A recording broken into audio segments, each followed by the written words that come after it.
পৃথিবীর একমাত্র প্রাণী যাদের পুরুষরা সন্তানের জন্ম দেয়। জানেন কোন প্রাণী? চলুন আমরা এই প্রাণীগুলো সম্পর্কে জেনে নেই। আমাদের সাধারণ অভিজ্ঞতা হলো সন্তান ধারণ, লালন পালন এসব মায়েরাই করেন। দীর্ঘ সময় সন্তান পেটে ধারণ করা এবং নির্দিষ্ট সময় পর তীব্র প্রসব বেদনা সহ্য করে সন্তানকে পৃথিবীর আলো দেখান মা। এরপর রক্ত জল করা পরিশ্রম দিয়ে সেই সন্তানকে লালন পালন ও নিরাপত্তা দিয়ে আগলে রাখেন। এই কারণে বিশ্বের সব সমাজে মা কেনে এত মাহাত্ম্য গাথা। কিন্তু প্রকৃতিতে এটাই পরম ধারণা নয়। একটি প্রাণীর ক্ষেত্রে গর্ভধারণ করে পুরুষ প্রজাতি নারীর মতো নির্দিষ্ট সময় ছানাগুলোকে পেটের মধ্যে রাখেন। এরপর দীর্ঘ প্রসব বেদনা সহ্য করে সন্তান জন্ম দেয়। আবার বেশ কিছু পাখি প্রজাতি আছে তাদের ক্ষেত্রে ডিমেতে তা দেওয়া। এরপর ছানার জন্য খাবার সংগ্রহ, নিরাপত্তার দায়িত্ব পালন করেন পুরুষেরা। তবে পুরুষ প্রজাতির গর্ভে সন্তান ধারণের ঘটনা বিরলই। প্রাণী জগতে একটি মাত্র পরিবারে এই ধরনের ঘটনা দেখা যায়। সিংনাথিডি পরিবারের একটি মৎস্য গোষ্ঠীর মধ্যে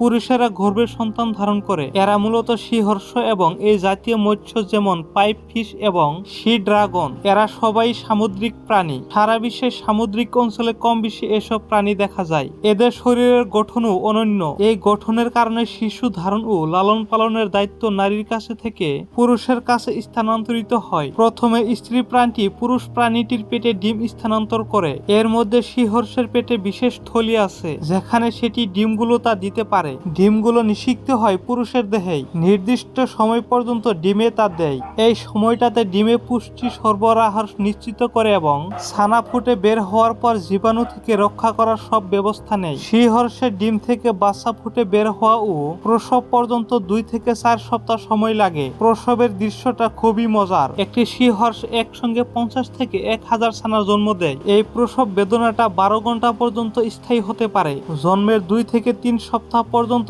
ছানাগুলো সমুদ্রের প্লাঙ্কটনের সঙ্গে ভেসে বেড়ায়। এই সময় শিকারী প্রাণীর কবলে পড়ার ভয় থাকে বেশি। দেখা যায় হাজারে মাত্র একটা সিংহর্ষ ছানা বয়ে প্রান্তি পর্যন্ত পৌঁছাতে পারে। অপরদিকে পাইপ ফিশের ক্ষেত্রে পদ্ধতিটা একটু আলাদা। সিংহর্ষের মতোই এদের মুখ এবং ক্ষুদ্র শরীর, তবে সিংহর্ষের চাইতে বেশি লম্বা। সিংহর্ষের মতোই স্ত্রী পাইপ ফিশ পুরুষের জনন থলিতে ডিম পারে। এটি থাকে তাদের মাথার কাছে। থলিতে ডিমগুলো নিষিক্ত হয় এবং 2 সপ্তাহ পর্যন্ত ডিমে তা দেয় পুরুষ পাইপ ফিশ। এরপরে বাচ্চা ফুটে বের হয়। পুরুষ পাইপ ফিশ তাদের জনন থলিতে 5 থেকে 40টি ছানা ধারণ করতে পারে। পাইপ ফিশের ক্ষেত্রে একটি ব্যতিক্রম এবং মজার বৈশিষ্ট্য হলো এক এক বাচ্চার জন্য এক এক ধরনের যত্ন আত্মি নেয়। যে স্ত্রী পাইপ ফিশ থেকে ডিম এসেছে তাকে যদি পছন্দ না হয় তাহলে ছানাগুলোর খুব একটা যত্ন নেয় না পুরুষটি। বড় আকর্ষণীয় স্ত্রী ডিম ও বাচ্চার জন্য পুরুষটি বেশি পুষ্টি সরবরাহ করে ও যত্ন আত্মি নেয়। ছানা যদি সুস্থ সবল হয় তাহলে সেটির প্রতি তেমন একটা আর খেয়াল দেয় না। বন্ধুরা, যদি ভিডিওটি ভালো লাগে থাকে তাহলে লাইক করবেন, শেয়ার করবেন